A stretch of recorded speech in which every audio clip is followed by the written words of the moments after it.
بسم اللہ الرحمن الرحیم الحمد للہ رب العالمین والعاقبۃ للمتقین والصلاة والسلام علی سید الانبیاء والمرسلین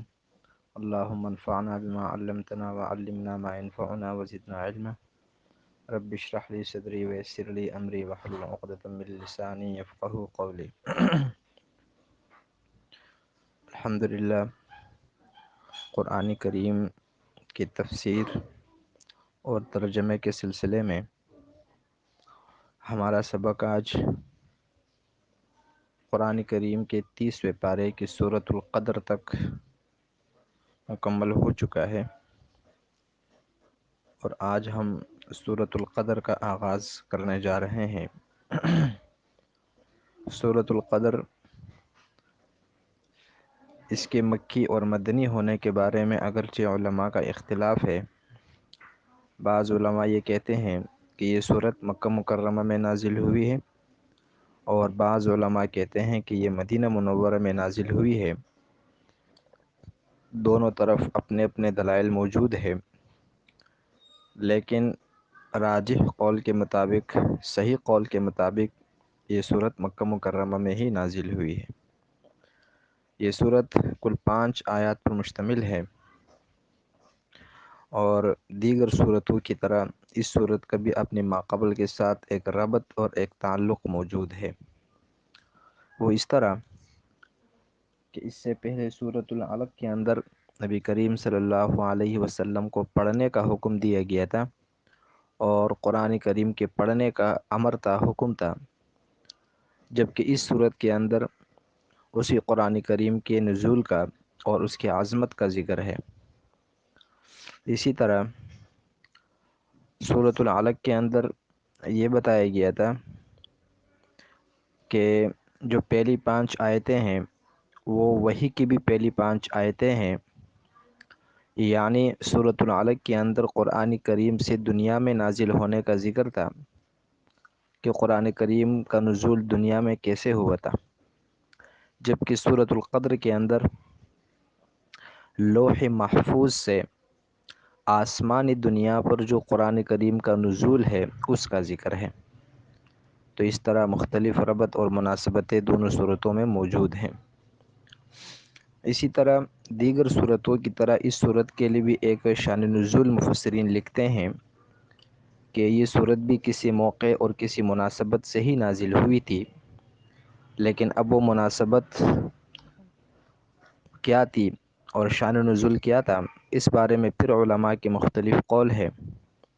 ایک قول تو یہ ہے کہ ایک مرتبہ نبی کریم صلی اللہ علیہ وسلم نے خواب میں دیکھا کہ بنو امیہ، جو بعد میں جا کر مسلمانوں کے خلیفہ بھی بنے ہیں، ایک بہت بڑا خاندان ہے، ان کے کچھ ظالمین جو ہے وہ آپ علیہ الصلاۃ والسلام کے منبر شریف کے اوپر بندروں کی طرح کود رہے ہیں۔ آپ علیہ الصلاۃ والسلام کو یہ خواب دیکھ کر بڑی تکلیف پہنچی، تو آپ علیہ الصلاۃ والسلام کی تسلی کے لیے اللہ تعالیٰ نے سورۃ الکوثر اور سورۃ القدر نازل فرمائی کہ یہ جو بنو امیہ کی حکومت اور خلافت ہے وہ اگرچہ 1000 مہینے تک رہے گی، لیکن ایک رات لیلۃ القدر ان 1000 مہینوں سے بہتر ہے۔ جبکہ بعض علماء فرماتے ہیں کہ ایک مرتبہ آپ علیہ الصلاۃ والسلام نے بنی اسرائیل کے ایک مجاہد کا ذکر کیا تھا جو مسلسل 1000 مہینوں تک جہاد میں مصروف رہا۔ یہ سن کر صحابہ اکرام کو بڑا تعجب ہوا، تو اس پر اللہ تعالیٰ نے اس سورت کو نازل فرمایا۔ جبکہ ایک روایت علماء یہ بھی بیان کرتے ہیں کہ نبی کریم صلی اللہ علیہ وسلم کو سابقہ امتوں کی اور اپنی اس امت کی عمریں دکھائی گئیں، تو دونوں میں بڑا فرق تھا۔ سابقہ امتوں میں لوگوں کی عمریں بہت زیادہ ہوا کرتی تھی، جبکہ امت مسلمہ کی جو اوسط عمر ہے وہ 60 سے 70 سال ہے۔ تو آپ علیہ السلام کو صدمہ ہوا کہ میری امت کو عبادت کا موقع بہت کم ملے گا، اور ان کا ثواب سابقہ امت کے لوگوں سے کم ہو جائے گا۔ تو اس پر یہ آیت نازل، سورت نازل ہو گئی کہ اس امت کو اللہ نے ایک ایسی رات دی ہے کہ اگر اس میں عبادت کر لی جائے تو 1000 راتوں سے بہتر ہے۔ یہ مختلف قول ہے شان نزول کے بارے میں۔ اب ہم اس صورت کا ترجمہ کرتے ہیں، 5 آیتوں پر مشتمل ہے، اور کل سے انشاءاللہ پھر ہم اس صورت کی باقاعدہ تفسیر کا آغاز کریں گے، کیونکہ اس صورت کی تفسیر جو ہے، اگرچہ صورت تو مختصر ہے لیکن اس کی تفسیر تھوڑی زیادہ طویل ہے، کیونکہ اس میں لیلۃ القدر کا بھی ذکر ہے اور فرشتوں کے نزول کا بھی ذکر ہے اور قرآن کریم کا بھی ذکر ہے۔ چنانچہ اللہ تعالیٰ کا ارشاد ہے، اعوذ باللہ من الشیطان الرجیم، بسم اللہ الرحمن الرحیم، انا انزلناہ فی لیلۃ القدر، بے شک ہم نے اتارا، ہم نے نازل کیا اس قرآن کریم کو فی لیلۃ القدر، لیلۃ القدر میں یعنی شب قدر میں، وما ادراک ما لیلۃ القدر، اور کیا آپ کو معلوم ہے کہ لیلۃ القدر وہ کیا ہے؟ کیا آپ کو معلوم ہے کہ لیلۃ القدر کیا ہے؟ آگے خود ہی اللہ تعالیٰ نے اس سوال کا جواب دے دیا ہے کہ لیلۃ القدر خیر من الف شہر، کہ لیلۃ القدر وہ 1000 مہینوں سے بہتر ہے، 1000 مہینوں کے برابر نہیں ہے بلکہ 1000 مہینوں سے بھی بہتر ہے۔ آگے اس کی بہتری کی وجہ، تنزل الملائکۃ والروح فیہا، کہ اترتے ہیں اس رات میں فرشتے، والروح اور روح،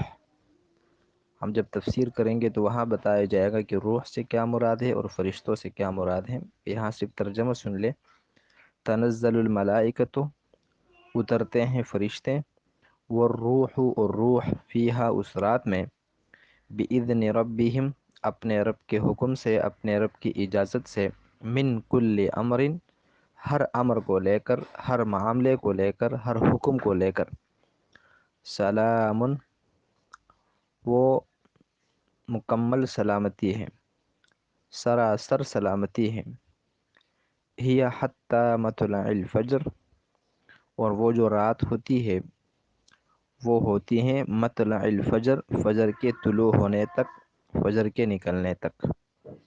یہ ان آیات کا ترجمہ ہے۔ کل سے انشاءاللہ سب سے پہلے یہ پڑھیں گے کہ لیلۃ القدر کون سی رات ہوتی ہے۔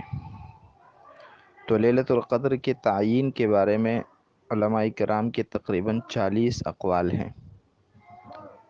لیکن ان تمام کے تمام اقوال میں جو سب سے مشہور قول احادیث مبارکہ کی روشنی میں ہے، یعنی وہ قول جو خود نبی کریم صلی اللہ علیہ وسلم سے ثابت ہے، وہ یہ ہے کہ یہ جو رات ہے یہ رمضان المبارک کے آخری عشرے کی طاق راتوں میں ہوتی ہیں، یعنی ایک تو رمضان کے پورے مہینے میں نہیں ہوتی، اور پھر رمضان المبارک کا جو آخری عشرہ ہوتا ہے، جس کا آغاز 21ویں کی شب سے ہو جاتا ہے، جس رات لوگ اعتکاف میں بیٹھ جاتے ہیں، تو اس رات میں اس کا آغاز ہو جاتا ہے عشرے کا، اور پھر 21، 23، 25، 27، 29، یہ 5 راتیں ہیں جو طاق راتیں کہلاتی ہیں۔ ان میں سے کسی ایک رات کے اندر لیلۃ القدر کا امکان زیادہ ہوتا ہے اور قوی امکان ہوتا ہے، اسی لیے شروع دور سے لے کر آج تک اسی رات کو حاصل کرنے کے لیے اور اس رات کی فضیلت کے حصول کے لیے امت کے اندر اعتکاف کے ایک عبادت چلی آ رہی ہے کہ انسان جب آخری پورا عشرہ اللہ کے گھر میں گزارے گا، اور خواتین اپنی مخصوص مقامات پر، مخصوص جگہوں پر یہ رات گزارے گی، تو امکان ہے کہ وہ رات انہیں مل جاتی ہے۔ تو یہ سب سے بہتر قول ہے کہ رمضان کے آخری عشرے کے اندر طاق راتیں ہیں، ان میں سے کسی ایک کے اندر یہ رات ہوتی ہے۔ ہو سکتا ہے کہ ہر سال اس کی رات بدلتی رہے، اور یہ بھی ہو سکتا ہے کہ ہر سال ایک ہی رات کے اندر ہو۔ البتہ اس رات کے تعین کو اللہ نے اٹھا لیا تھا، جیسے کہ بخاری شریف کی روایت سے معلوم ہوتا ہے، ایک رات اللہ کے نبی صحابہ کرام کے پاس تشریف لائے اور فرمایا کہ میں تمہارے پاس آیا تھا تاکہ تمہیں اس رات کی خبر دے دوں، لیکن فلاں کے درمیان جھگڑا ہو رہا تھا، جس کی وجہ سے اس رات کی تعین اٹھا لی گئی ہے، اور ہو سکتا ہے کہ اس میں امت کے لیے خیر ہو۔ تو اس سے ایک بات تو یہ معلوم ہو گئی کہ آپس میں لڑنا جھگڑنا یہ اتنا بے برکتی والا فعل ہے کہ اس سے اللہ نے اتنی عظیم رات کی فضیلت ہونے کے باوجود بھی اس کے تعین کو اٹھا لیا ہے۔ دوسری بات اس حدیث سے یہ معلوم ہوئی کہ اس رات کے تعین کے اٹھانے میں ہی امت کا فائدہ ہے۔ اب کیا فائدہ ہے؟ تو ایک فائدہ تو یہ ہے کہ اگر یہ رات متعین ہو جاتی تو بہت سارے لوگ سارا سال گناہوں میں نافرمانیوں میں گزارتے اور اس ایک رات کے اندر عبادت کرتے۔ دوسری وجہ یہ ہے کہ اگر یہ رات معلوم ہو جاتی اور پھر کسی شخص کے عذر کی وجہ سے، بیماری کی وجہ سے، سفر کی وجہ سے یہ رات اس سے نکل جاتی تو وہ پورے سال پھر غمگین رہتا اور پریشان رہتا۔ رات کو آنکھ نہیں کھلی، طبیعت ٹھیک نہیں تھی اور اس طرح یہ رات اس سے ضائع ہو جاتی۔ لیکن جب اس کے تعین نہیں ہے تو انسان پورا عشرہ عبادت کرے تو ہر رات، ہر طاق رات کے اندر اس کا امکان موجود ہوتا ہے، انسان کو تسلی ہوتی ہے۔ اور تیسری حکمت یہ لکھی ہے علماء نے کہ اگر یہ رات متعین ہوتی تو جس طرح اس رات میں عبادت پر کئی گنا اضافی ثواب ہے اور 1000 مہینوں کے برابر یہ رات ہے، تو اسی طرح اس رات کے اندر نافرمانی پر گناہ بھی اسی طریقے سے ملتا۔ اور اس طرح جو لوگ اس رات کے اندر گناہوں میں، نافرمانی میں مصروف ہوتے تو ان کی گناہوں کا بھی بہت بڑا حساب کتاب بن جاتا۔ اس لیے اللہ نے اس کے تعین کو اٹھا لیا ہے۔ البتہ کچھ علامتیں علماء نے لکھی ہے اس رات کی کہ اگر وہ علامتیں نظر آ جائے تو یہ سمجھ لیا جائے کہ وہ رات لیلۃ القدر کی رات ہے۔ نمبر 1، یہ جو رات ہوتی ہے یہ درمیانی ہوتی ہے، مطلب نہ اس کے اندر گرمی زیادہ ہوتی ہے اور نہ اس میں سردی زیادہ ہوتی ہے۔ مطلب رمضان اگر گرمی کے موسم میں آتا ہے تو اس رات گرمی کی شدت میں کمی ہوتی ہے، اور رمضان اگر سردی کے زمانے میں آتا ہے تو اس رات سردی کی شدت میں کمی ہوتی ہے۔ اسی طرح دوسری علامت یہ ہے کہ جو رات ہوتی ہے یہ بالکل واضح، روشن اور چمکدار، صاف شفاف ہوتی ہے اور اس میں زیادہ اندھیرا نہیں ہوتا۔ تیسرا علامت یہ ہے کہ اس رات کے جو چاند ہے یہ چاند بہت ہی زیادہ کھلا ہوا ہوتا ہے اور بہت زیادہ واضح نظر آتا ہے۔ چوتھی علامت یہ ہے کہ اس رات کے اندر شیاطین کو سیارے اور ستارے نہیں مارے جاتے، جیسے کہ ہم دیکھتے ہیں آسمانوں کے اندر کہ شیاطین جب آسمان کے قریب پہنچ کر فرشتوں کی باتیں سننے کی کوشش کرتے ہیں تو انہیں ستارے مار کر بھگایا جاتا ہے۔ اس رات کے اندر یہ سلسلہ نہیں ہوتا۔ اسی طرح اس رات کے اگلے دن صبح میں جب سورج نکلتا ہے تو سورج کی تپش میں جو ہے نا وہ شدت نہیں ہوتی اور اس کے اندر وہ تیزی نہیں ہوتی جو عام دنوں کے اندر ہمیں نظر آتی ہے۔ یہ کچھ علامتیں ہیں۔ سمندر کے حوالے سے بھی لکھا ہے کہ اس رات کو سمندر کا جو پانی ہوتا ہے وہ میٹھا ہوتا ہے اور سمندر کے پانی کی جو کڑواہٹ ہے وہ اس رات میں اللہ تعالیٰ اٹھا دیتا ہے، وہ ختم ہو جاتی ہے۔ اسی طرح علماء نے لکھا ہے کہ اس رات کے اندر ہر چیز سجدہ کرتی ہے، یہاں تک کہ بہت سارے علماء کرام سے ثابت ہے، انہوں نے دیکھا ہے، یہ مشاہدہ کیا ہے کہ اس رات کو درخت بھی جو ہے نا اللہ کے سامنے سجدے میں گر جاتے ہیں اور پھر دوبارہ اپنی جگہوں پر کھڑے ہو جاتے ہیں۔ باقی اس رات کے اندر ہمیں کیا کرنا ہے؟ تو اس رات کے اندر اللہ کے رسول نے چونکہ عبادت کا حکم دیا ہے، قرآن کریم کی تلاوت بھی عبادت ہے، ذکر و اذکار بھی عبادت ہے، صدقہ خیرات بھی عبادت ہے، اور اسی طرح جو بھی انسان کے بس میں ہو وہ اس رات کے اندر عبادت کی مختلف شکلیں ہیں، عبادت بدنی ہو، عبادت مالی ہو، تو یہ ساری چیزیں عبادت میں ہی شمار ہوتی ہیں۔ البتہ حضرت عائشہ رضی اللہ تعالی عنہ فرماتی ہے کہ نبی کریم صلی اللہ علیہ وسلم نے فرمایا کہ اگر کسی کو یہ رات علامات کے ذریعے سے معلوم ہو جائے تو وہ یہ دعا مانگا کرے، اللہم انک عفو تحب العفو فاعف عنی۔ یہ جو دعا ہے یہ مختلف الفاظ کے ساتھ روایات کے اندر موجود ہے۔ بعض روایات میں الفاظ میں کچھ اضافہ ہے کہ اللہم انک عفو کریم تحب العفو فاعف عنی، اور بعض کے اندر صرف یہ الفاظ ہیں اللہم انک عفو تحب العفو فاعف عنی۔ تو یہ جو ہے نا اس رات کی بڑی جامع معنی دعا ہے، اگر اس کا اہتمام کر لیا جائے تو امید ہے کہ اللہ تعالیٰ گناہوں کو بخش دیتے ہیں۔